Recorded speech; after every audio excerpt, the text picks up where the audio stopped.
let's do another example of an exponential decay function. So on your notes, you had f of x equals 1/2 to the x power. So let's just do another one and say, let's see, f of x equals 1, what did we do before? Let's do 1/3. 1/3 of it. 1/3 to the x power.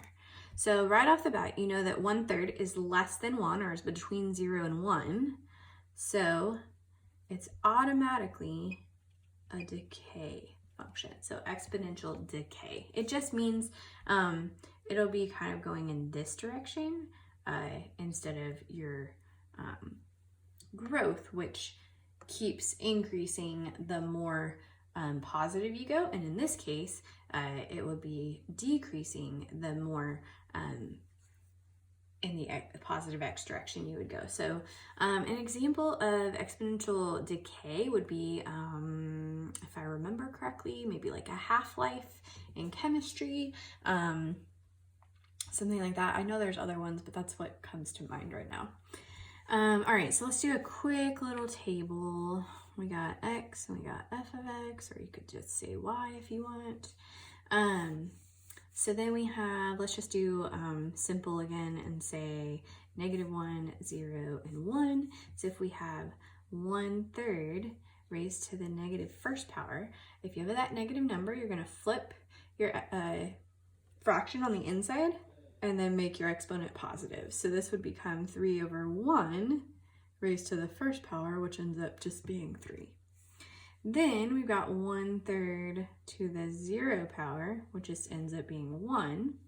And then your last one, you got 1/3 to the first power, which ends up just being 1/3.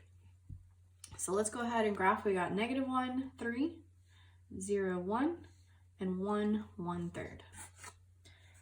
All right, so we got -1, 3, 0, 1, and then 1, 1/3.